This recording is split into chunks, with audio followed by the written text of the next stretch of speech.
আল্লাহ তাআলা হাদিসে কুদসির ভিতরে বলেন, লাউলা কালামা খালাকাতুল আফলাক, আমি যদি আমার রাসূলকে সৃষ্টি না করতাম তাহলে আমি কিছুই সৃষ্টি করতাম না।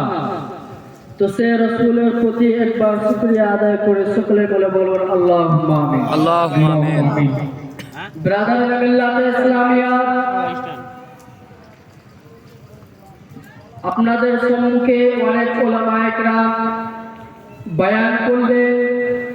তো বয়ানের ভিতরে আপনাদের সম্মুখে অনেক কিছু কথা বললেন, কিন্তু ব্রাদার মিল্লাতে ইসলামিয়া পাথর ঘাটার ইমানদার ব্যক্তিরা কেউ কানে নেননি। কারণ হচ্ছে এটাই যে পাথর ঘাটার ব্যক্তিরা, মানুষরা এখন পর্যন্ত ঈমান হতে পারেনি। যদি তারা সত্যিকারের ঈমান হতো, রাসূলকে মাননে वाला হতো, আল্লাহকে মাননে वाला হতো, আল্লাহর ওলিদেরকে মাননে वाला হতো, তাহলে নিজের ঘর ছেড়ে, নিজের স্ত্রী ছেড়ে, নিজের মাকে ছেড়ে এই ওয়াজ মাহফিলে বসার সুযোগ পেত। জোরে বলুন। তারা ঈমানদার হতে পারেনি, তার কারণে এই মাহফিলে বসার সুযোগ তারা পায় না। ঠিক না বলে? জি জি যদি ঈমানদার হতো তাহলে এই মাহফিলে বসার সুযোগ তারা পেত, কিন্তু তারা ঈমানদার না। ব্রাদারান মিল্লাতে ইসলামিয়া, যদি আপনারা ঈমানদার হতে চান, যদি রাসূলকে মাননে वाला হতে চান, যদি আলেমগণকে মোহব্বত করনে वाला হতে চান, তাহলে ব্রাদারান মিল্লাতে ইসলামিয়া আমি আপনাদেরকে বলবো, হুজুর সাল্লাল্লাহু তাআলা আলাইহি ওয়াসাল্লামের সাহাবায়, চারজন সাহাবার ভিতরে একজন সাহাবা, উত্তম সাহাবা, যার নাম হচ্ছে আবু বকর সিদ্দিক রাদিয়াল্লাহু তাআলা আনহু।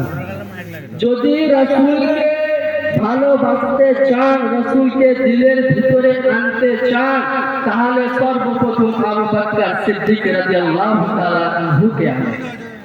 কারণ হচ্ছে এটাই যে আবু বকর সিদ্দিক আপনার দিলের ভিতরে আসবে, আসার পরে আপনার দিলের ভিতরে যত ময়লা আছে, গুনাহ আছে, সেই গুনাহকে মিটাবে, গুনাহকে পরিষ্কার করবে।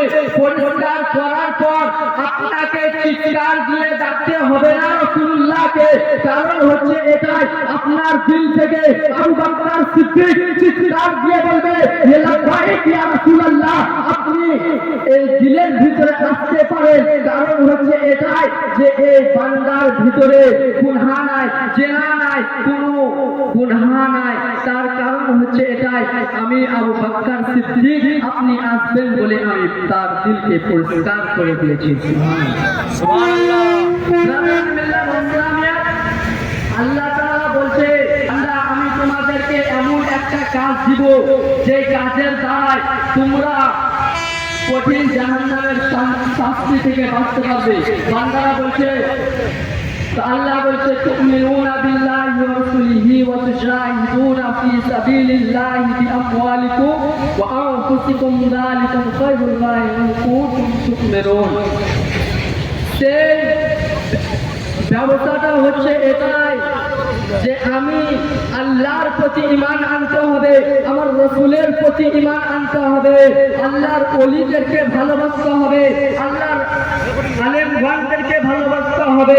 ব্রাদারান মিল্লাতে ইসলামিয়া, বান্দা প্রশ্ন করছে আল্লাহকে, রব্বুল আলামিন, আমি তো তোমার রাস্তায় আসবো, রাসূলের রাস্তায় আসবো, আলেমগণকে মাননে वाला হবো, কিন্তু শয়তান আমাকে বাধা দিচ্ছে, শয়তান আমাকে সেই রাস্তার ভিতরে যেতে দেয় না।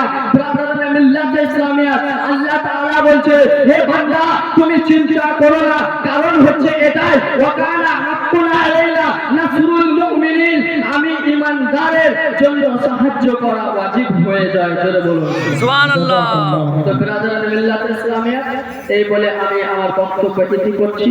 যদি ভাষার ভিতরে ভুল ত্রুটি হয়ে থাকে ক্ষমা প্রার্থী। ওমা আলাইনা ইল্লাল বালাগ। আসসালামু আলাইকুম ওয়া রাহমাতুল্লাহি ওয়া বারাকাতুহু। ওয়া আলাইকুম আসসালাম ওয়া রাহমাতুল্লাহ।